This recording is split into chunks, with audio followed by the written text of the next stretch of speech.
So, hello everybody, good morning and welcome. I just said to Dion and Spilly, this is the first of the first. So this is the first session of the first group of workshops that we are running in this way. So we are very excited to experience all of this. And thanks Dion and Spilly for being our guinea pig facilitators to take us through this. A special welcome to Dion and Brent Spilkin, Dion de Swart and Brent Spilkin from Africa People Advisory Group.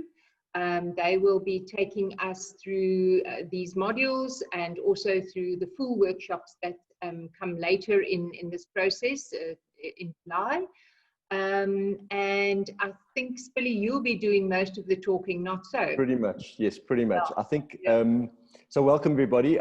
What we're going to do is a couple of things just in terms of asking questions and stuff is that I speak fairly quickly as a rule, and I get faster as we get through this. So please feel free to take notes, and there is a Q&A session at the end. But we're also going to have, if you want to dump questions into the chat function of the Zoom call, if you all know how to do that at the bottom, there should be a chat piece. So if you want to dump questions in there as and when you're going, then what Dion will do is he'll actually interrupt me and he will facilitate your questions. So if there's anything that I've said that you want to actually ask a question around, rather just put it into the chat function and Dion will actually stop me. So all questions sort of can go through him rather than a sort of chaotic chat discussion. Yes. What you're raising about? Sorry, Brent, Spilly. I just wanted to quickly say one more thing. So the purpose of today's sessions, just so that we're all on the same page, is that we wanted to introduce the topic of freelancing to you. And so this is what today's sessions are about. It's about the introduction, so that it enables you to make a decision whether you want to attend the full workshop or not in July. So you might decide at the end of today, no, this is not what you thought it was, and therefore opt out. And we will be sending via Lynn a questionnaire at the end of the session that you must just please fill out for us. It will ask you basically two questions. The one is, do you, yes or no, want to attend or not? And secondly, if you want to attend, what additional modules do you want us to add to the already set modules that we've agreed with Spilly and them? So that questionnaire is very important, because only based on the number of people that respond to us via that questionnaire will we then set the workshops, the number of workshops for July. So please look out for that at the end, and obviously Spilly will explain everything to us so that you know how to answer those questions at the end. And then just a reminder, we obviously have a team meeting that starts at 10:30. So if we can all just try and aim to be out a minute or two before 10:30 so that we can have enough time to go into our next meeting. So over to you. Thanks a lot, Spilly. Thanks, so Sanet, there already is a question around access to the recording, and we are most happy to make the recording available afterwards. I will retrieve it from the cloud and get some help if I'm not sure how, but happy to make a link to the recording available afterwards. Perfect. And then just the last thing is, if I can just ask you all just to mute remarks in case there's any sort of feedback. It just makes life a bit easier for all of us. So I'll start off by introducing myself. I am a full-time business coach. I'm predominantly specialized in the media, advertising, communications, and tech space. I got into that by love of the idea, because I had a business coach for many years in my previous business, which I owned for 17 years. It was a food manufacturing business. And prior to that, I studied architecture, but never practiced. And the grass was always greener. So I had a very heavy business. I had 400 staff. I know it's not the size of the corporations you guys work for, but for an owner-run business, a fair-sized business. We had 19 properties around the country. It was a big, heavy, unionized, physical distribution, short shelf life product kind of business with retail as a client. And it was a very difficult business. And I had a business coach, and I always thought, well, his business is the best business in the world. He just sells time. You know, the grass is always greener. So in 2012, got out of my business fairly unsuccessfully. It wasn't a successful exit as people always think it is, and started coaching the space that I currently exist. And through that process, I got hugely entertained by the fact that so many of my clients were using freelancers. They were using people outside the business to produce and deliver the work which they sold. And that was very different from the business that I owned, where, you know, we had to own the production lines and the vehicles and all the teams and the salespeople, etc. So it took me about 2.5 years, and I went down a very deep rabbit hole. And I actually joke about this, but I wrote the wrong book. So I wrote a textbook called What the Freelance. It was a mini MBA for digital and creative freelancers, and was fundamentally how to run a small one-man business, how to run a freelance business effectively. And I went into the world going, I want to help freelancers run their business better. And the reason it's a wrong book is that the freelancers didn't actually land up spending any money on the book, which was then turned into a course and was lectured at Vega, which is a tertiary education institution. People that landed up buying the book, or people that ended up doing the coursework, were 99% people working inside corporates wanting to make the leap into the freelance space. So they were nervous about leaving their employment, and they wanted to know how to run a small business, how to do the sales, and all the things that we'll talk about today at a very high level. So the book was aimed at helping existing freelancers, where it should have been aimed at people potentially like yourselves that were making the leap out of employment, whether it was forced or out of choice, and joining the freelance space. Now, while I did that, I did a huge amount of research in terms of building this book. And what became very, very apparent is that I went to about 60, I think it was about 64 businesses. I interviewed the owners about their joys and frustrations when using freelancers. And the most common complaints that the owners generally had was that they wish that freelancers would act like a business and run their business like a business and not a hobby. And then all the business elements, which were the questions that you know, the corporates had around freelancers, were never around the actual quality of the skill or the quality of the product that the guys were delivering. So if you were a copywriter, no one ever moaned about the quality of your copy. It was the quality of your invoicing, the quality of your account management, and your pricing. And it was all the business elements that were the common frustrations that business owners had when using freelancers.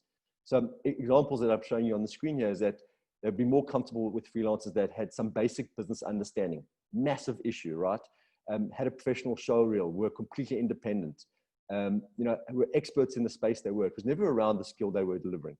So it became very apparent to me that teaching people that were going into the freelance space how to run the business and deliver the service that they deliver was the gap that I ended up writing the book around. So Spilly, just yes. Sorry, just for people that don't have the chat function open, just a question from Sonette to confirm that if you go through the full workshop, we will provide you with a PDF version of the full book. That's right. Because obviously we're not going to cover all the content in detail. So there will be a PDF version of the book provided once you've been through the full workshop. Yeah, the initial course was a 36-hour, 12-week course. And obviously we don't have that kind of time for you guys. So we're going to try to take the most important elements of that and then have sort of elements around that which would make the most sense for you and then tailor it for your needs. So absolutely, I think it's a time constraint is one of the big things here. The story that I always want to talk about is just that in 1988, my grandfather, who had worked for 34 years for the same business, passed away while on the job. He was driving, he was a sales rep for a leather manufacturer, and 4 years prior, at the age of 60, he was actually retired. And this is the traditional retirement. So they gave him the fake gold watch, and they gave him the package, and they shook his hand and threw a small party. But at the age of 60, he couldn't afford to actually retire. So he landed up basically contracting himself back to that business for a further 4 years and had a heart attack while driving on the job and passed away. Now, the point of this was that my grandfather was incredibly proud of the fact that he had worked for 34 years for the same people. It was you know, around the Friday night dinner around the family, he was always impressed by the gold watch and the loyalty that he'd given this business. Now, when I look at most business owners today and look at most employees today, if I said to you, you're going to spend 30 to 35 years for the same company, most people will laugh at you. And especially if you're a younger person and from like just entering the workspace, there's pretty much no chance you're going to spend 35 years for the same company. So the way in which we think of employment has changed dramatically in the last sort of generation or generation and a half. Today, what I want to unpack is the state of the gig economy. The gig economy is the freelance economy. It's called the gig economy because it's one gig at a time, one job at a time. And those jobs can be, you know, long-term contracts or one little piece of work. But it's very much around the fact that you can run multiple clients doing multiple pieces of work at the same time, and that you are actually an independent professional delivering skills. The economy is made up of four major segments. So it's the service-based elements, the asset-based elements, the physical space around freelancing, and the platforms that support the freelance economy. My focus today around what we're going to do for you and around you is very much around the service-based space. So asset-based is the freelance that require a physical asset. So if you think of Uber or Airbnb, they are part of the gig economy, but they need a vehicle or a property to actually run the service that they offer. Service-based are horizontal in space. They don't rely on any physical assets, and they fundamentally sell time. And sell time doesn't mean you build time, but that is what you actually are delivering your skill set against is some sort of time. So the majority of freelancers that I deal with are obviously service-based in nature. They've got a particular professional skill, and they go and sell that skill. And we'll talk about pricing and structuring much later. But the idea is that this is the part that I want to spend the most time on today and probably going forward.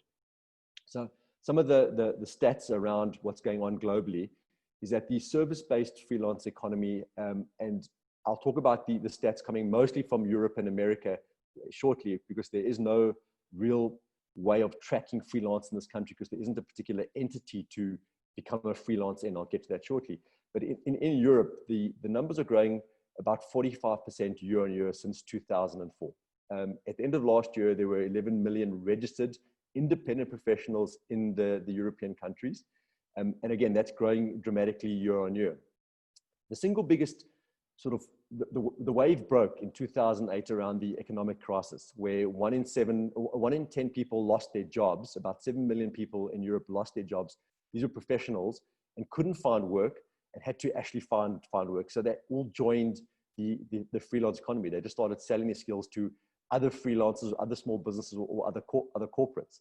And what tended to happen was a lot of the guys that lost their jobs landed up actually freelancing back to their previous employer, and they became the first client within their freelance business.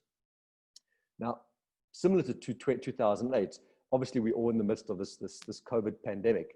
And a lot of what happened in 2008 is being replicated again in 2020, where there's a huge amount of retrenchments and downscaling and all kinds of other things which are affecting the permanent employees. And they are going to get to a point where they're going to need other kinds of work and have to actually fend for themselves and bring income into the household.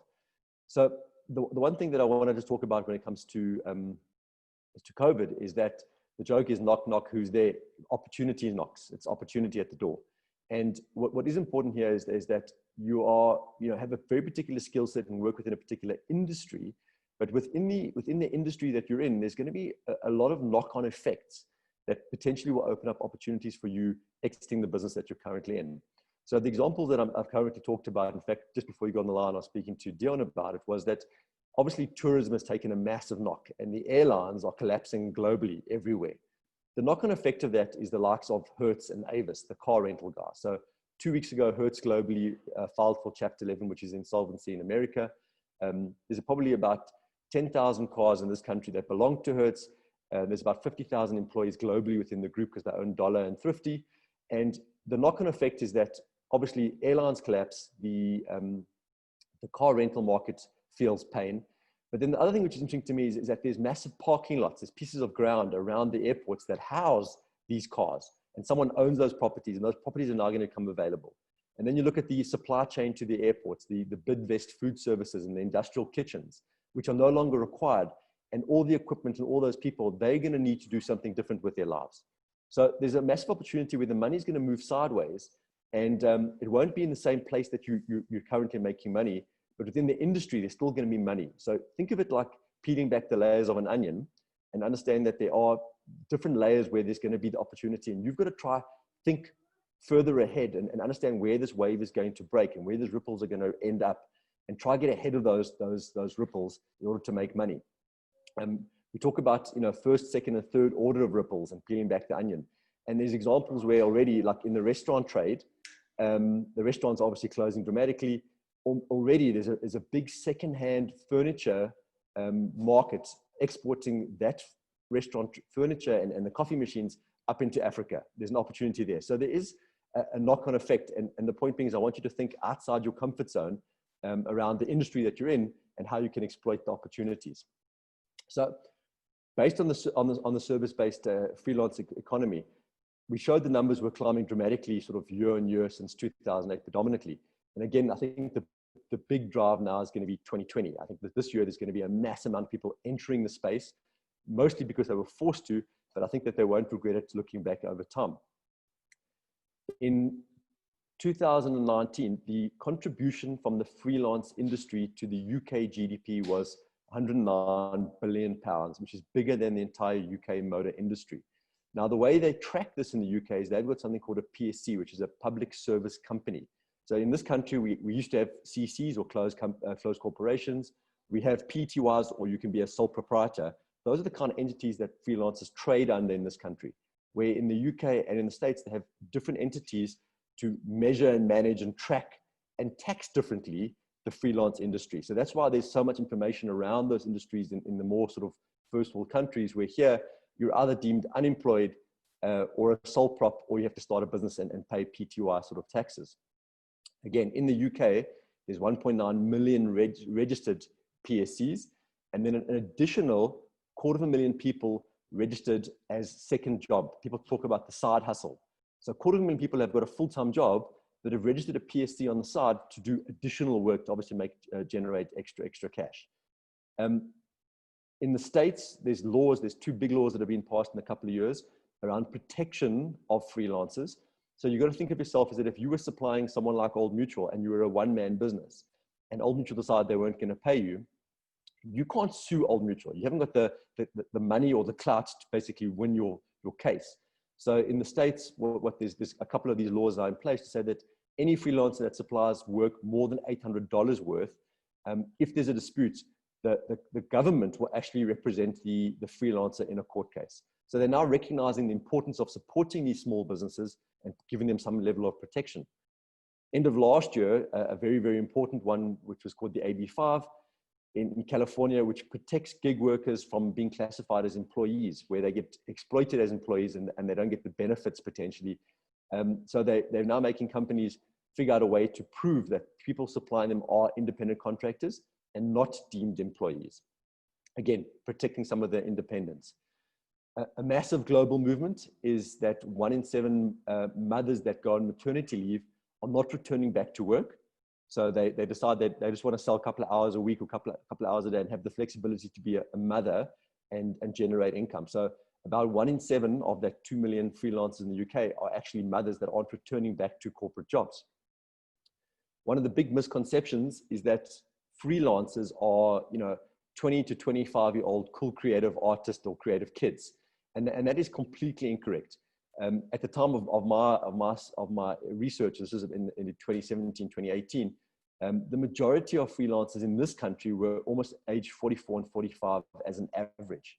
So these are the people that are actually exactly where I am today. I'm 45, is that these people that have worked for corporates for a big chunk of their lives and have decided that they're tired of working for the man and they want to go out on their own and fend for themselves and potentially start a business or start a small business and give it a bash. They're at the point where they have the skills, they've got the network, they know what they don't like, they're very clear of what works and what doesn't work. They understand the industry they're in quite well because they've been there for probably 20 years, where you find that the young people don't have a network, don't really understand how business operates, don't really have a deep set of skills necessarily, and they actually end up getting work. So freelancers are not kids. They are actually generally more sort of mid-range adults. And that's, in this country 2-3 years ago was mid-age, 40 to 45. And globally, the average was 41 a couple of years ago. The other misconception is that they're all creative. Now, a lot of freelancers are creative in nature. They work for advertising agencies, they're photographers or writers or designers. But anybody that actually has a skill that can sell hours, that they can sell their knowledge workers, or are information-based, can be deemed as independent professionals or RPros or freelancers. So it's not only the creative people that are driving this wave. Yes, they were first to build the market, but you find that the different range of skills out there are contributing towards the gig economy en masse.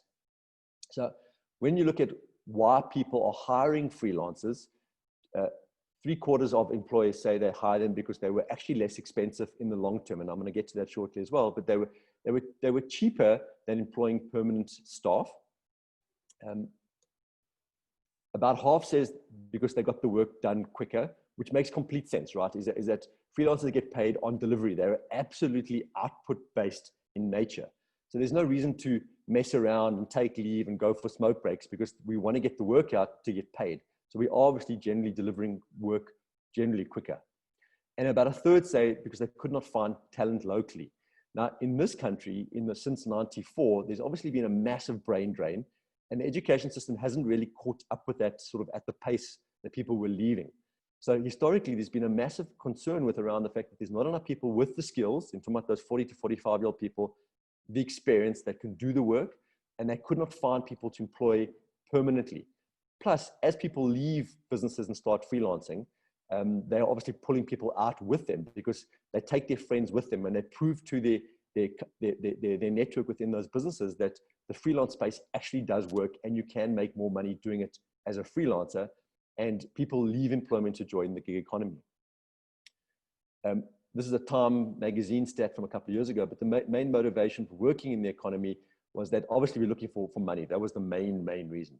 They couldn't find work in real life. And that again, after COVID is quite a serious reality. But a lot of people are looking for flexibility, independence, and to own their own schedule. And I am and have been a freelancer now for almost 8 years and speak a hell of a lot to the fact that I am very flexible. It doesn't mean I don't work hard, but I have the option to work flexible. And I can say yes or no to work sort of as and when I want to, depending on my capacity. So those are generally the main reasons. And you see it locally as well, that people want to be in control of their destiny. The majority of people that I interviewed in the last couple of years around the freelance space, and these are freelancers, made the move out of a positive choice, first necessity. So they weren't retrenched or fired. They actually made the leap because they wanted to. And more than half said they preferred to make the leap because they wanted to go out on their own and feel what that feels like and be in control of their life versus being forced to go find work. I don't know how many have heard of the Big Mac Global Index. So if you haven't, you can go research this. It's quite interesting. But what it does is that it looks at the average price of a Big Mac in cities around the world in dollars. So I don't know what a Big Mac costs in this country. Let's call it 30 Rand. Let's call it $1.50 or $2 for a Big Mac in this country. Where in India, a Big Mac will be less in dollars. Where in Switzerland, it will probably be $4 or $5 a Big Mac. And the reason why that is really, really important as a measurement in the freelance economy is that the places with the very expensive Big Macs is the place that you want to sell your services to. Because you can sell your services at X amount rands per hour in this country, or you can sell it at X amount of dollars, and especially with the current exchange rates, you are deemed very cheap compared to other first world countries. And if you've got the skills that are transferable to a global economy, you can figure out which cities are the places that you can sell your hours at the highest price per hour.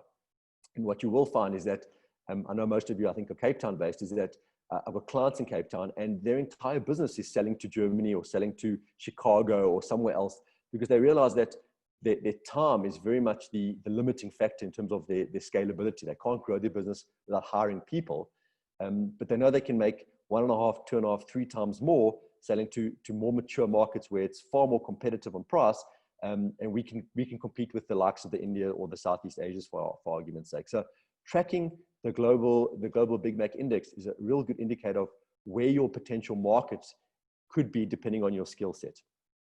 Going back to the creative space, is that these are stats that come off LinkedIn with people that have put the word freelance or independent professional in their title on their bio on LinkedIn. So you'll see that the majority of people still, almost half sits in the arts and design and media communication. But those percentages are actually decreasing year on year, even though the number is actually increasing. The business consulting, engineering, excuse me, and education support are growing dramatically by numbers. So what was happening is that the more traditional businesses, the more traditional skills are absolutely entering the freelance space. And slowly but surely, it's a great dipstick, are growing into the bigger percentages of the total freelancers in the space.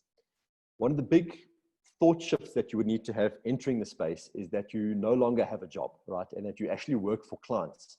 And supplying clients and being client service is very different from, pleasing your boss and ticking the KPI boxes. It's a very different mindset that you've got to go through.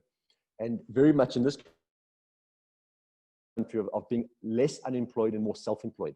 You know, a lot of these examples will come to now, but a lot of the examples that I've met in the past is that people feel that they're actually unemployed and they're still selling a little bit here and there, but they feel like they don't actually have a job.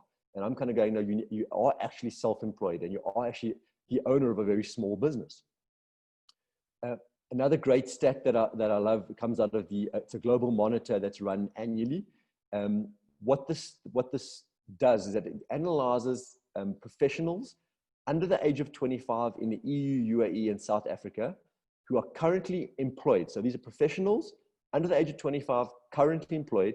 And it asks them, one of the questions it asks them is, what is their propensity to leave their job and join the gig economy? So would they just leave their job and become a freelancer? And in the EU, 17% of people under the age of 25 or 25 and under who are employed said they would leave. Now that's quite a low number. And it's because generally within the EU, you're fairly well protected. You know, your education, your medical, your transport, all those things are kind of baked into your tax and they're quite comfortable. So why would I take the risk of starting on my own? So quite a low number for the EU. In the UAE, that number is almost double. So 30% of people said they would leave their job and start, freelancing.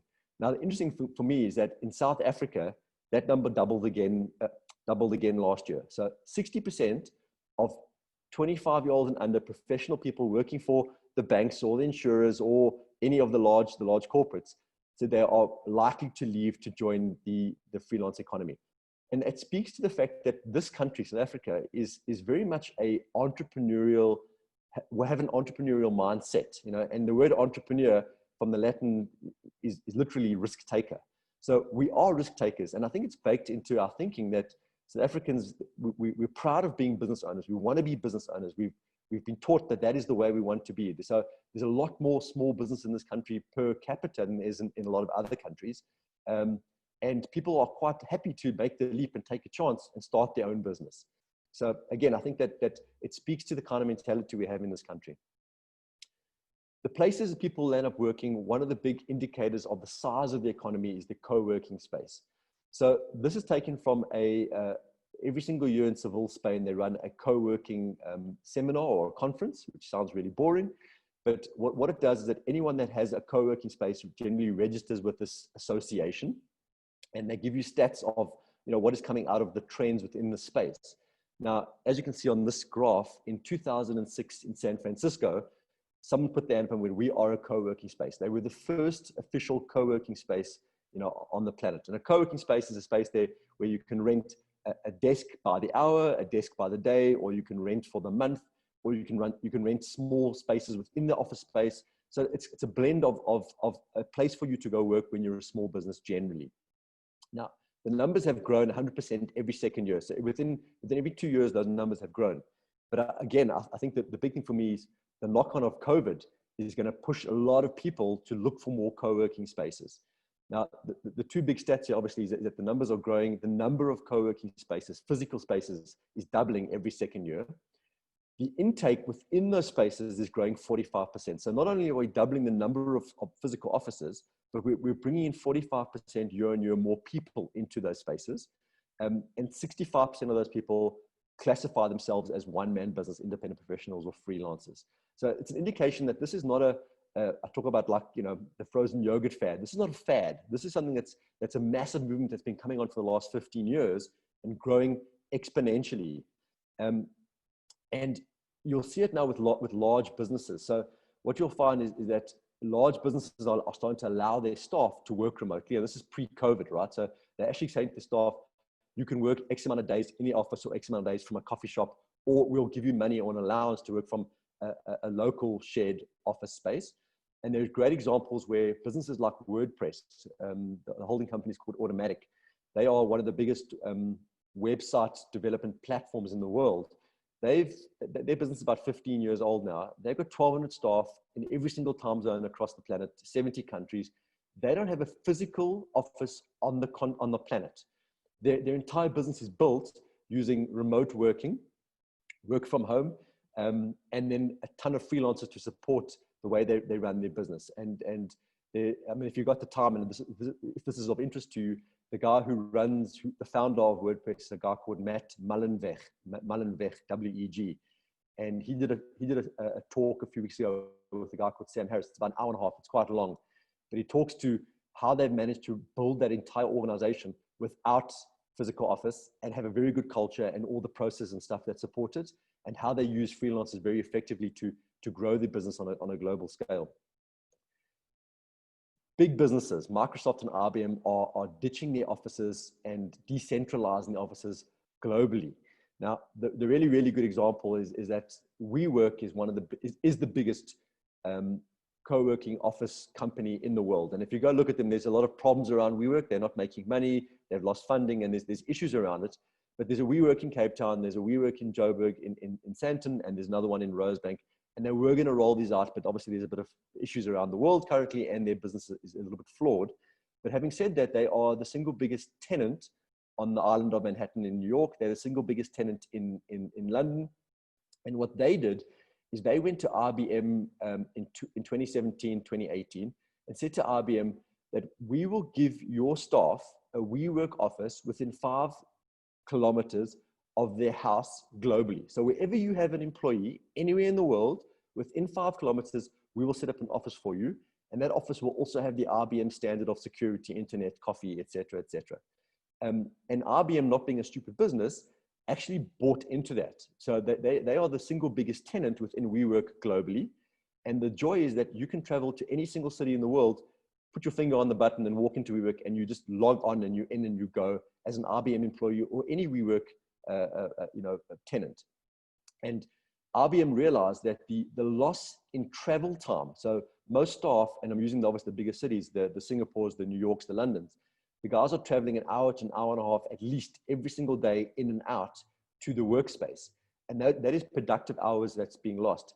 So the number is that if they could recoup some of those hours from being more productive, and the guys can work from home or work from a centralized office near their house, that overall it would be hugely beneficial to their business. And IBM and Microsoft have made the leaps to this model in wherever possible where they don't need physical infrastructure. So again, just supporting the fact that the thinking around the physical office, using freelancers, and the way the world is moving and the future of work is changing dramatically. And the greatest advantage of the WeWorks, I'm using like locally as an example, I was in WeWork in Rosebank for 4 months, is that the likes of some IBM staff, of Naspers was in there, Standard Bank had 135 staff in there. And a small business like me is having coffees with these large corporates where I can actually sell services to them, and they can actually tap into designers, coaches, consultants within the building, and we become part of their team. So it was a hugely, hugely beneficial space to be in for both parties. Another massive movement is the move away from offices, but there are organizations like Unsettled, or there's another one called We Roam, ROAM, WeRoam.com. These are fundamentally almost travel agencies for freelancers. So you can book trips anywhere in the world for 2 weeks, 1 month, 3 months, from Cape Town to South America, and they will set you up with a place to stay, with coffee shops and vouchers for internet and food and entertainment, and you land up networking with a whole bunch of similar-minded people from around the world, and you build a new network of other freelancers who are doing the same thing and working remotely. So there's this movement of not being settled anywhere in the world, but being able to sell your services anywhere and finding people to work with that are similar-minded. A really good example, and I'm going to talk about her business shortly, is a business in Cape Town called FlexiForce. And the lady there who founded it, Annette, did one of these in Bali. She did one in Cape Town as well, funny enough. And she's now got a 12-man business, 5 people from South Africa, no office, and the rest of the people are from all over the world. And she met those people on the Be Unsettled tours. So she's built a permanent team of freelancers from around the world that run her business because she was actually on these kind of movements. One of the big movements that we're seeing here is that the old form or shape of a business versus the new shape of businesses was quite simple. Is that old businesses had, and I'm using round numbers here, an 85% core team. So, it was bums in seats. These were employees. We had control of people that came to the office every day. And 15% of those, of the people around there were freelancers or contractors that we could use, or consultants that we'd use as and when we had certain skill requirements or we had capacity problems. The new model is being flipped on its head, is that we're seeing businesses now with a 15% permanent base and 85% outsourced. And the 15% is generally sales, account management, finance, possibly marketing, and definitely project management. And they don't actually have the skill which that business sells within their permanent team. So, if you're a consultancy, the people doing the work are all freelancers, but the management of the clients, the billing of the clients, the sales piece is run by the business. And that's becoming more and more transparent across multiple industries that I've seen in South Africa. So people talk about the fact that freelancers are actually cheaper than employees, generally about 2/3 cheaper. But having said that, if you look at the hourly rate, freelancers are more expensive per hour than employees. So a bad example, you're paying someone, an employee, 100 Rand an hour to do the work based on a 9-hour day, like it's called 100 Rand an hour, where a freelancer could charge up to 300 Rand an hour for the same thing. So on paper, it looks like freelancers are more expensive on an hour-to-hour basis. But obviously, and you can speak to the likes of Dion who've worked in the corporates, the additional and peripheral costs of employment is not just the hourly rate you're paying the person, it's not just their salary, right? The list on the right there, their leave, their bonus, recruitment costs, the physical desk chair and office, all the software, the physical infrastructure, plus the headaches. If you add all those things up, you actually find that the cost of an employee is way more obviously than just the hourly rate. And the fact that they don't produce 9 hours of work in a 9-hour day. They're sitting in other meetings, they're taking coffee breaks, they're socializing, they take their lunches, etc. Where freelancers, as I said earlier, don't have those incentives. They want to deliver the work as soon as possible. So they charge more, but they actually turn the work around generally a lot quicker, which makes them over a period of time quite a bit cheaper. So some interesting stats in terms of, yes? There's a question here yes. from Gerard. I have a question around the hourly rate and yes. having contracted for long. So Gerard, do you perhaps just want to unmute and go ahead with the question? Go for it. Hi, sorry guys, my mute button was hidden. I've just got one question, Brent, is I've contracted quite a while. I'm permanent now.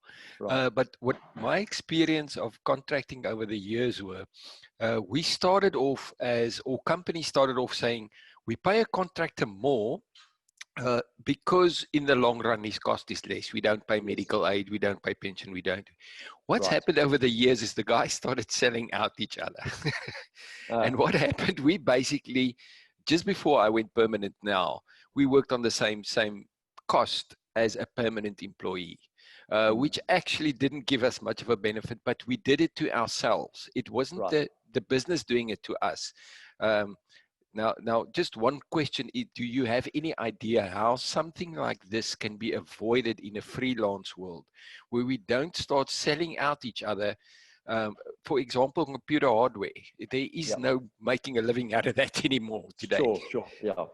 So look, I think, Gerard, is that the one thing that you've got to bear in mind is that a freelance business is a business, and businesses compete, right? I mean, so the fact is that you guys are selling each other out is sounds horrific in terms of you're killing each other, but it happens in businesses as well, right? The guys compete and land a price war, on the same services, regardless what kind of business they are. So it does happen. What it does mean is that potentially there's a problem with the kind of client you're going after, or there aren't enough clients, or you've got to change your skill and find something that makes you a bit more unique. When we get into if you guys opt into the course, there's a big piece on the sales strategy around the differentiator and defining who the right client is. And even the examples around going, well, you're obviously fighting over the same piece of work. I'm saying is that if it's not a healthy piece of work and you can't actually make money, you've either got to figure out a way to stop supplying that guy and go find other clients, or by geography or by region, or add a different service, or bundle the way you charge differently. And you've got to differentiate something around that, which is traditional business practice. You've got to figure out a way to stand away from the other people. So people come to you and will pay you a premium. And a lot of that talks to, branding, your brand awareness, and why guys keep going back to certain things and overpay for it because they're buying a brand. So like building your own brand online and being credible, and the thought leadership pieces. And there's a lot of that around supporting that. But I do think as well, what tends to happen, and this is a lesson in the stick actually, is that freelancers tend to spend time with other freelancers with the same skill set. And that's a massive mistake. So what happens is that you're a hardware engineer. I don't know what you are, okay? And what you tend to do is you tend to find other people that do the same thing as you. And I'm going, when you start a freelance business, you want to actually start associating yourself with other freelancers with other skill sets that are complementary but not competitive to you. So that you aren't killing each other. So you'll have a physical hardware guy who's your friend, who's a freelancer. He'll install the hardware and he'll recommend you to do the software piece. Again, I don't know what your skill set is, right? And vice versa. Where if you're associating with similar people, you guys are going to eating the same lunch. So therefore you're going to compete. So who you associate yourself with from a network perspective is very crucial. In the same way, businesses need to find strategic partnership and alliances with complementary, not competitive services, right? So you got to think about like the vertical integration or the chain of supply. You want to make sure that you're associating yourself with people before and after you, but not the same as you. So I don't know if that answers your question at a very high level. It definitely does, Brent, because that brings forward the point that as a contractor, you basically actually had only one customer. Or well, that's a problem. Pushing That's two problem. already. So that puts you in a vulnerable state, basically. Sure. And other thing as well is that if you were contracting, I don't know if you were, but a lot of contractors I've met contract through third parties. So what happens is they're supplying a middleman that's marking you up. They're basically a body shop and selling you to the corporate. And that's obviously huge because you don't have control of that relationship really. And the fact is that you, if it's 100% of your income, I mean, there's a massive risk for any business to have one client, always. You've got to try and spread your clients so there's less risk. Okay, so we can try and give you some more detail on that later. Here's some by industry or sort of by sector. Again, American stats, average hours worked by sector. So management and HR in the freelance space are working 39 hours average. Now, I mean, I don't know what you guys work within a permanent employee, but 40 to 45 hours is generally an average working week. Okay? That's if you're not working overtime or killing yourself. But the freelance guys are working 39 hours in HR consistently per week in America as an independent HR freelancer, right? Engineering and manufacturing, not far behind, all right? Customer support and admin, 38. Programming, IT, and you can see it whittles down there, right? But the point being is that the average hours is not, it's not these guys are working 5 hours a week and are desperate. They're working generally quite good hours.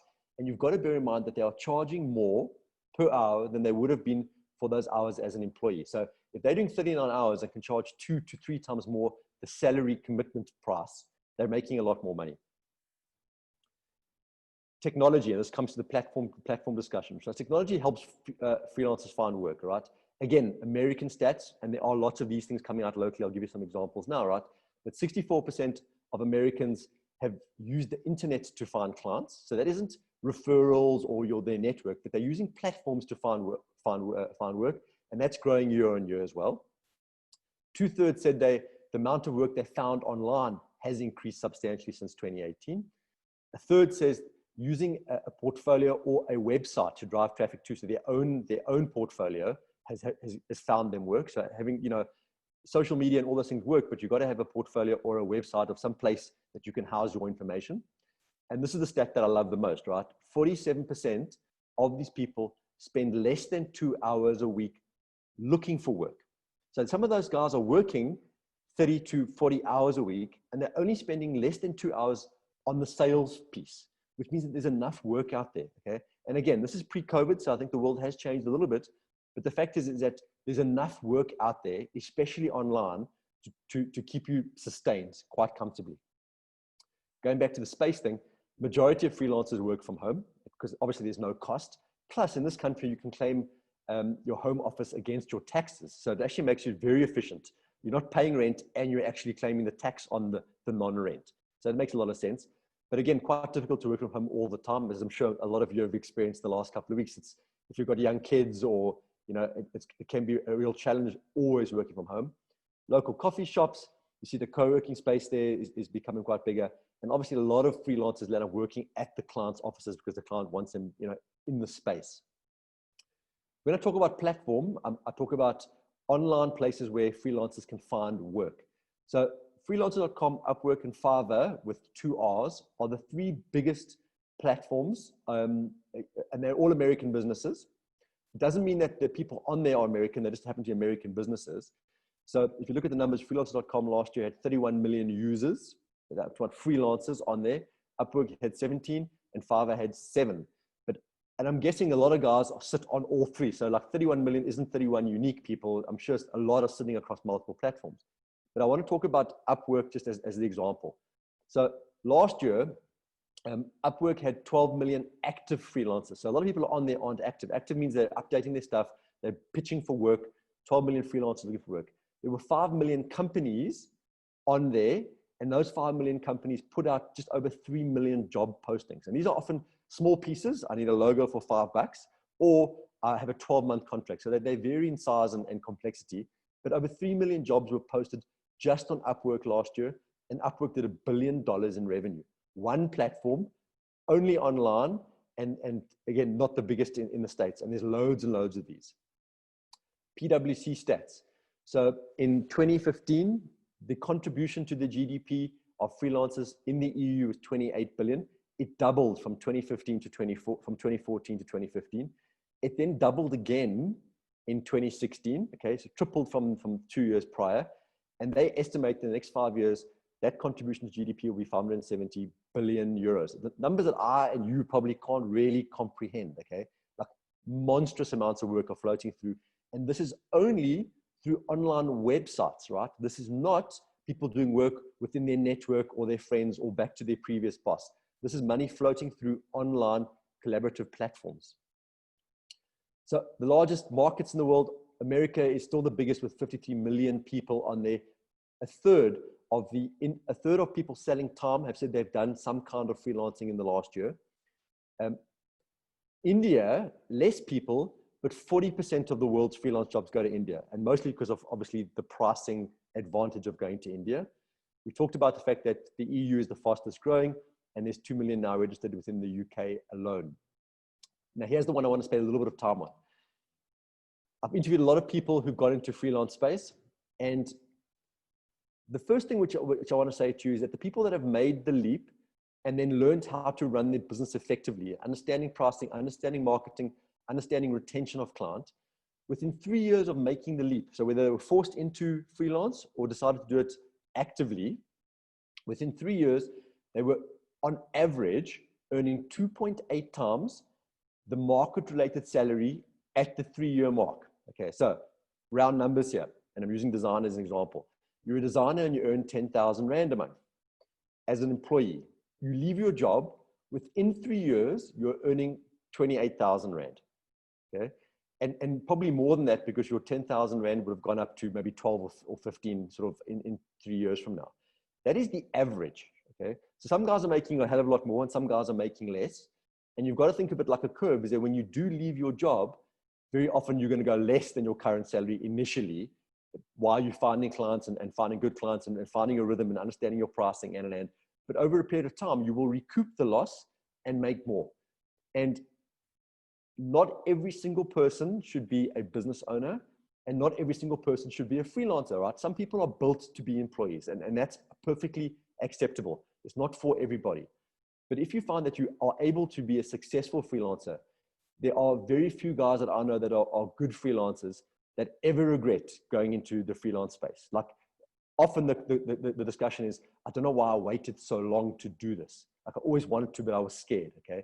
And those are true reflections where I've done this kind of course with mines and pharmaceuticals over a year, 2 years, 3 years. I've met people doing this. And I have guys reaching out to me a year or two after going, like, and I'm not blowing smoke up my own ass, excuse the language, but they're going, firstly, thank you very much, but I don't know why it took me so long to make the leap. Like, I cannot believe that I was held back within the employment space. Examples of local platforms. So this is one of the biggest ones. It's called Nomad Now. It's an online place that takes between 4 and 5% of the work that flows through it. So they have companies posting jobs. You basically pitch for that job. They get paid. The freelancer gets paid through the Nomad Now platform. And then the client either pays a percentage or the freelancer pays a percentage to like almost like a recruitment fee for the piece of work. This particular business does permanent and flexible placements, as well as actually just gig to gig pieces. Okay, so they've currently got about 60,000 people on their database. And the last time I spoke to them, because we do work together, they had about 22,000 active people on their platform beginning of the year. So one of the biggest local ones, job placement. There are quite a few people that do this, but these are one of the bigger ones. SA. This is the business I was telling you where the lady started a business with using the freelance from around the world. This is a freelance platform that's very different. This is for the likes of an Old Mutual. It's a piece of software to manage freelancers. So, like, those that know Dion, he was head of HR. One of the big concerns is always onboarding freelancers. So you got to bring them into your business and you got to vet them. You got to set them up as vendor. You got to quality control them. You got to like there's a whole bunch of pain bringing them into a large corporate. What this business does is it goes, cool, we'll onboard them. We'll deal with the site taxes and all the difficulties with onboarding. Onboard the platform. The platform, you pay the platform once a month. The platform will then pay all the freelancers. The platform also allows you as the corporate to track and rate the freelancers. So a really, really good example for me, which is a true story, was that RMB had a freelancer within one department that was a disaster, and they fired him. And 2 weeks later, another department used the same freelancer because they weren't communicating amongst the 500 people that were supplying the business who was good and who was bad. This platform makes sure that you're pre-vetted. You have to be starred and rated so people in the business can see that you've worked well and you've worked well with other people, and they can get internal referrals, etc., plus single point of payment. So technology that's making it easier for corporates to use freelancers. This is not a job placement board. Other examples of different services. So this is a company called Nameless Virtual Personal Assistants. I use them, so I talk about them because they've changed my life. They are virtual PAs built for the one-man business. So they do everything from my invoicing to my scheduling to my logistics. They chase money for me. They do research for me. They book my hotels. Like, they do everything I could possibly need that's a waste of time for me at a way cheaper rate that I'm billing my hours at. So it makes complete sense for me to outsource to them. And like, I don't use them this way, but they literally can offer you to buy dog food online and have it delivered to your house. I mean, they have my credit card details. They can do all those things for me. So making your life easier from removing the admin function. There are companies like this that support freelancers to make sure they're focusing on the billable hours, not the back end of their business. So this is the example I want to talk about. Is that a friend of ours, her name is Haley. She was a mid-level creative art director at a very large advertising agency. She was there for many years. She earned X amount per month. She left then, and then she decided she wanted to become a freelancer. And within a couple of months, she was more than 2.8 times her salary. So she was making money very quickly because she was well networked. She was really good. She was respected. She then decided she wanted to upgrade and go buy herself a fancy BMW. And the banks said to her, I'm sorry, you're unemployed. Like, we cannot give you the finance. And she's like, no, I'm not unemployed. I'm self-employed. Look at the money I'm making. You can see it coming through my bank account. And they were like, sorry, you've got to provide 3 months pay slips. She actually went back to her previous employment for 3 months to get 3 months pay slips so she could raise the money to get the finance for a car, left that job again, and then carried on freelancing. The point being is that the banks and the government in this country are very slow in recognizing the importance of the freelance space and how big a space it can be, and taxing them there efficiently and supporting these businesses. So you cannot wait for the government or the banks to catch up with you. You've got to go forth and actually do these things on your own, all right? So the idea here is that the government is slow, the internet is fast, keep up with the internet rather. Some of the risks around becoming a freelancer. So the biggest risk here is as follows, is that a lot of freelancers cannot deal with the inconsistency of income, right? When you're an employee, 25th or 31st of the month, salary is in. And like, whether you had a good month or bad month, whether the company did okay or didn't do okay, generally, you know that there's a sense of security around the fact that your money will be in every single month, same amount. Now, when you leave your job and you start freelancing, even if you're having, on average, better years than you would have as an employee, you're going to have months which are up and months that are down. And certain people cannot deal with that. And they actually end up going back to get a job because they cannot deal with the insecurity of non-consistent income. One of the big things that you've got to realize as a freelancer in this country is that you generally have a 10-month billing model. So in this country, we all know 15th December, 15th of Jan, the country shuts down. No one is buying anything from anybody, okay? Some industries maybe, but the fact is you're not billing through that period. Also, when you decide you want to take 2 weeks leave for the school holidays, or you want to take some time off in the middle of July, generally, if you're not an annuity-based business, you stop your income. So on average, you only have 10 months of the year to bill, and you need to make sure that you're making enough in those 10 months to cover the 2 quiet months and to make more than you would have as an employee somewhere. Some of the other risks that people, associate is the fact that it's a huge amount of stress and fatigue when you're always on being a freelancer and you're working alone. So isolation is a problem. Addiction to tech is a big issue, because all of a sudden, every single ping could be a client, or every single tweet could be something you want to respond to. So there's a lot of information overload that you don't deal with that becomes quite difficult to manage. I'm just watching the time. We're good. Okay. So one of the big things that I think that you guys have in your lifetime experienced are the thinking around IQ and EQ. So your intelligent quotients and your emotional quotient. I think you all know what that is, right? But the one that I love is the new one, which is called CQ, which is your change quotient. This is your ability to adapt and change to your environment, right? And it speaks to Darwinism, survival of the fittest. The guy that can adapt and change is what's going to survive, okay? Whether you believe in Darwinism or not, it's a different discussion. But the bottom line is that you've got to look at yourself and understand that you need to really dramatically improve your CQ rating. There is no measurement for it, but it's the principle of how much can you adapt to what you do in order to survive in this new economy. I use this as a really good example, is that currently you're a tadpole swimming in the industry pond that you're used to. So, if you're in financial services or you're in tech, you're swimming in the tech pond, okay? I now want you to become a frog in this pond. So the same pond, a different structure, a different look, right? I'm not asking you to become a foster tadpole or a skinnier tadpole. I want you to become a frog, right? Same DNA, same animal, same industry, but you've got to transform yourself. So I want you to fundamentally think about transformation and understand that that is actually quite a long-term, serious commitment. So I'm not asking you to change careers. I'm not asking you to even change industries. I'm just saying to you, you've got to change the way in which you deliver and the way you think and act differently within the same industry that you're comfortable. And that speaks to the CQ. So a Cape Townian guy, quite a smart guy, a couple of years ago, this is 4 years ago, he believed that it won't be long before, if not almost, information workers are freelancers. And I just love that quote because it's becoming more and more transparent in my space.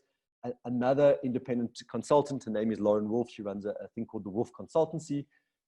She also believes that freelancers are taking over the world one resignation at a time. So she believes people are bailing out of corporate jobs to enter the freelance market. And again, I'm putting it there because I believe it's true.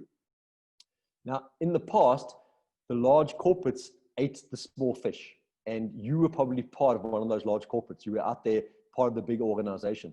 But what's happening now is that freelancers are starting to act like a business together and are slowly chomping away at the large businesses. So they are able to compete with the large guys because they can act like a business in the way they act and network and sell their services at a more competitive price. So I've dumped a lot of information on you. It's all high level stuff. There's nothing really practical for you. So you're probably going, well, where do I start and how do I even make the leap and what do I have to do? So talking about COVID, the big thing here is that there's been a massive unfortunate effect of COVID is that there is imminent mass retrenchments, which leads to emotional instability and poor mental health all over the place. And I'm seeing it already across a lot of my clients that are retrenching their staff and people reaching out to our organization going, help with this retrenchment piece. Okay. So what we've done is rather sitting on Facebook and moping around and consuming memes around COVID, all right? We've taken these tools and we've re-engineered them to help you understand what your revolution, reinvention, and rejuvenation could look like in the midst of COVID, and able to give you some tools for financial well-being, okay, as well as a state of mind. A lot of it has got to do with the belief that you can go forward and actually do this on your own. Okay? A lot of it is believing in yourself, right? So I want to help you be proactive in taking the next step if this is something of interest to you, right? And don't let the circumstances around you dictate your future. I think there's an opportunity here to take real control. So a lot of the lessons, insights, and the strategies that I can apply come out of the book. And I want to help you grow a freelance business. And a lot of my clients, and I'm talking about clients that are not freelancers, these are businesses, they all started as freelancers. They started as freelancers and there was more work they could cope with. So they employed someone. And they come to me 2, 3, 4, 5 years later and go, I'm a 5, 10, 15 man business. I don't know how I got there. It wasn't the plan, but their little business just grew. So it's not only the fact that this is the starting point for you to become a freelancer, and that's a choice to remain a one-man business, but potentially the foundation of growing a much bigger business. So it's a very messy path. You start with thinking that this is going to be easy and I'm going to make a ton of money and it's great. And then there's reflection and hard work, and then you have self-doubt, and all these things, kick in. But you suddenly realize that you do land one piece of work and there's an opportunity, and the next thing you know, you're off and you're building your own business. I want to help you with the basic Lego blocks. Now, the important thing around this analogy is that I'm giving you the blocks, but you and I don't know what you're building yet. Okay, you don't have the plan. I'm giving you a bucket of blocks. I'm not giving you when you buy Lego, it comes with I am building this piece. I'm saying to you, here's a whole bunch of blocks. I'm going to help you build it. And the piece here is that every time you lay a piece on each other, you are building something. Don't get fixated with what the end result will look like. As long as you're layering these blocks and building, that's what I want to help you get your head around.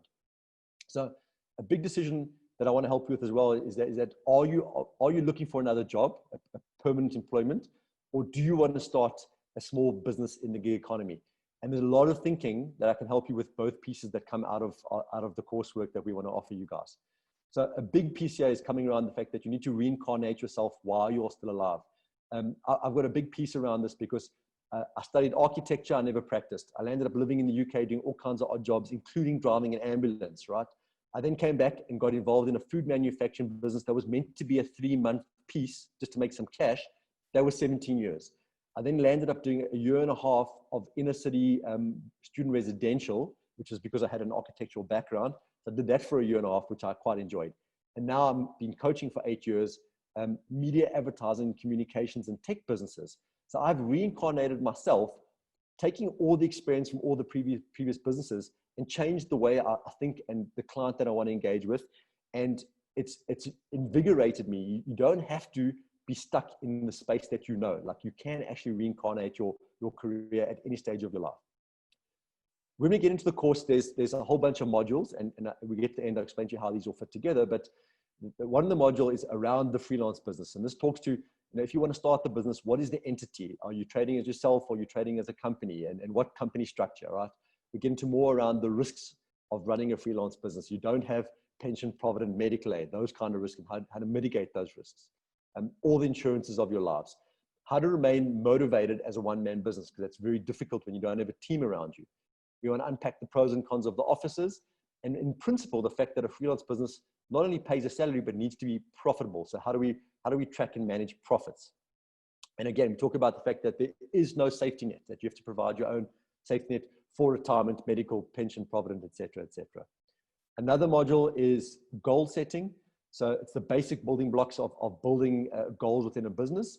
So we talk about understanding what a freelance business life cycle looks like. All businesses have life cycles. They all get born from an idea and then grow and eventually die. Eventually, it could be multi-generational. But what does that look like within a freelance business? There are different types of freelancers. So there are businesses that people that sell time, people that sell product, people that sell output, different kinds of freelancers, different kinds of freelance businesses. Victory conditioning is a very soft way of understanding what you hope winning in your business will look like, and then removing capping growth. People often think that just because I'm a one-man business, I can only earn X amount of money, and I want to remove that as a bias in your life. That the fact that you have the opportunity to make lots of money, way more than you think, even being a small business. One of the big pieces, obviously, is understanding strategy. People throw around strategy all the time. So we talk about you and through the course actually helping you build these things. It's not just the theory. You actually get the worksheets to actually build it. So if you decide to leave, you've got the actual, not just the thinking, but you've actually got the working documents to help you leapfrog into the career. So we talk about the BHAG, the big, hairy, audacious goal. Again, a lot of these things are not my thinking. These are best of breed stuff. So a lot of these things are proven strategies. They're not my strategies, right? So understanding the elements of a business strategy. There's a couple of ways of goal setting. I'm sure you've all done SWOT, but we've added 2 more T's. It's for technology and trends. Porter's 5 Forces looks at the environment. Going back to Gerard's question, this Porter's 5 Forces answers what the right kind of clients and what kind of, how to build a defensible moat around what you do. political, economic, social, and technology trends and how to understand what's going on there. And then the soft, fluffy stuff, mission, vision, and the big ideal of your business. There's a module on values, and it's taking your personal values and then transposing them or figuring out how to put them into your business, so internally and externally. And we focus a lot of those values in your business and your language and the narrative of what you're putting out there. So that's another module. There's a big piece on marketing and authentic marketing, which covers what is marketing, helps you understand a very high-level marketing strategy for your business. Understanding social media and a very high-level social media strategy to kick yourself off into building a social media space. Understanding how to build content for social media. Like there's a big piece on the content production piece. Understanding the value of PR if it's relative to your business and pushing public relations. What your portfolio of work looks like, whether it's long format copy or whether it's visible creative work. And a big piece around understanding how to build your network and networking as a principle within a freelance business. A big piece on personal branding. So lots of examples of local case studies and examples of how to build your brand online to get work and to demand a slightly higher price than the average, right? I speak a lot to owning your own media. I always talk about the fact that when I started my business in 94, and using media like print, TV, radio, outdoor was super expensive. Today, you've got a cell phone, you own your own media, and understanding how to leverage that to bring in work and retain your clients. That you have to understand that you are a story and you want to tell the story, and where you tell the story is social media. Where you tell the story is page one of Google, and how to own page one. If I put Gerard's name into Google, I want to make sure I can find everything about him on page one, and how do you own page one of Google. I talk deeply to producing content on a regular basis to be the thought leader and to get people to come to you. So rather pull people into your business than you directly selling. I'm racing here because I'm obviously aware of the Hoppers 10 deadline here. There's a big piece of the value of building a strong network and how networks work. The idea virus was stolen from a guy called Seth Godin. He talks about the sneezer and looking for people that will refer you and how to find referral networks and outsourcing to other freelancers. Talk about building a movement around your business and understanding how networks actually function. So you can map out your network and understand where you can tap into it to get work. This speaks back to Gerard's question, is that you all know what an organogram is within the business that you currently work. You understand who your cohorts are, who your boss is, who you report into, who they report in. You understand the structure. But in the freelance space, you have the same thing. You've got to build your own organogram, your own network of different skill sets. And then these people can work together as an organization to take on bigger pieces of work and compete with larger organizations. So adding to how do you own page one? How do you start a movement? How do you build a community? There's a big piece around that when it comes to the networking piece. Sales strategy is, for me, the absolute core of our course. It's tailored for what you can afford and what you can apply from a time perspective. So I'm not going to go through all these things here, but it's understanding, again, we talked about your goal setting, understanding 3 terms of goal setting. What is your primary product or your signature service? Who the perfect client is, what makes you unique, how you pitch that proposition. We produce 5 sales call lists, understanding how to target different elements of different segments of the market you want to go after. How do you approach those people? We talk about in depth if you want to do cold calling or direct mailing to open up sales channels and start getting meetings. How to deal with objections in the sales function. How marketing supports your sales strategy. The systems around how you manage your sales, so your CRM system. What is upselling and cross-selling and how do you do that? And then importantly, how do you retain your clients and how do you account manage once you land clients? There's a module around your CV is not enough. So this works for whether you're going into the freelance space or whether you're looking for a job. And it's around going, that white piece of paper, that Word document no longer actually is good enough to get a job. Like there's too many of those floating into people's inboxes. So how do you use alternative methods to get yourself into interviews or into sales processes? A lot of guerrilla thinking, talking about building ambassadors, starting a movement, and just being a little bit more cheeky than the traditional sense. I put you a finance part 1 and part 2. There is no part 1 and part 2. It's all one thing. I just couldn't fit it onto one page here. But this is everything finance. So this is understanding, you're talking about, Gerard, putting all your eggs in one basket, having one client and managing that, okay? Again, the entity around your business, protecting the risk around your business. It's understanding all the elements which are the internal management of finance, the stuff that SARS doesn't see, and then everything that SARS sees as well. So if it's all your taxes, it's all your legal agreements, your service level agreements, it's your terms and conditions, it's understanding all the accounting software, how you claim expenses, how you over deliver, what the cost of your operations are. So it's everything finance, and there's a large piece in here, and it's the thing that most people just don't understand. Like, they understand their skills, but if you cannot measure it, you don't know if you're winning or not. So there's a big piece on the finance. Within that is a massive piece on pricing, because again, people are like, how do I know how much to charge? Am I charging too much? How do I know? How do I know? So there's a whole bunch of pricing strategies and thinking around how to price yourself in the market and test pricing. This is a guy called Gary Vaynerchuk, Gary V. If you know him, you can either love him or hate him or love to hate him. He was quoted 2 years ago saying it's never been easier to start a business. It's never been easier to fail. And the reason he said that was tools.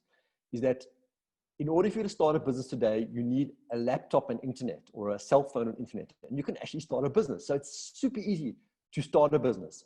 Obviously, there's a lot of competition because everyone can start it, but also the applications, the tools, the accounting software, the CRM software, the automated email software, your calendar requests, all your marketing, those are all cheap to free, which makes it super easy to support yourself and run your business effectively, right? But the competition is obviously why it's easier to fail. But I want to talk to you the one module around, it's quite a short module around, what are the applications from, finding content, how do you produce all your marketing stuff, from your sales decks to your proposal tools, like all those tools and applications. We can talk about how you run your business from a project management perspective. And there's a light piece on motivation there as well. So just while I wrap up here, I'm looking at all the old people on the call here, right? Old people because I have no hair and I've got a bit of gray as well. I don't know how many of you remember this toy. It was called an Etch-a-Sketch. Growing up, this was very non-tech, right? This wasn't like my kid look at this and go, where's the screen? Where do I touch the screen? But Etch-a-Sketch fundamentally was a toy that was invented in the late 50s. It had those two little knobs which moved a stylus on the back end of the screen that cut through an aluminium powder that allowed you to draw on the screen, right? So as a kid, this thing was magic. For me, it was magic because you could draw and you could do cool stuff. And then all you did was that you took this thing, you turned upside down and gave it a good shake, and the powder was redistributed and you had a brand new screen to start. So I want you to think of COVID as an Etch-a-Sketch, right? It's an opportunity for you to envision your life turned upside down, powder redistributed, right? You can start over again and you can redraw the lines in your life the way you want with no rules, okay? So you'll never regret trying something new. You will only ever regret not trying anything at all, okay? COVID is an opportunity for you to try something new and possibly have a better life, okay? I always use the re's: rebirth, rejuvenation, reincarnation, reinvention, right? I want you to embrace the change that's possibly coming your way or is coming your way. And it's really an opportunity for you to rethink about the way you run your life and your career. So these are all the modules that we have in the available to you. The key and core ones is sales and sales strategy. It's the marketing piece, and it's the finance piece. That is the fundamental, like, if those are the ones that you want to pick, those are the most important to me, okay? As Sanette said, is that we're going to send out a link to you at the end of the day, or Sanette will send out a link to you with that questionnaire. So you can answer, which ones that you want to do, or if you want to opt in at all. So we have an idea. Again, we can tailor this to the average democratic decisions. But we can tailor it to your needs. But obviously, it's only if it's of interest to you. We don't want to, this is an opt-in thing, and we're not forcing anything for you. But I do believe those of you that are interested or on the fence around starting a small business, whether it's selling your time or even a small business, the principles of sales strategy and accounting are the same for all businesses. So, even if you're thinking that you want to start selling, stuff at to the taste neighbor rates, a lot of the stuff will be valuable to you as well. So I think that's me in a nutshell. I think we've done well for time.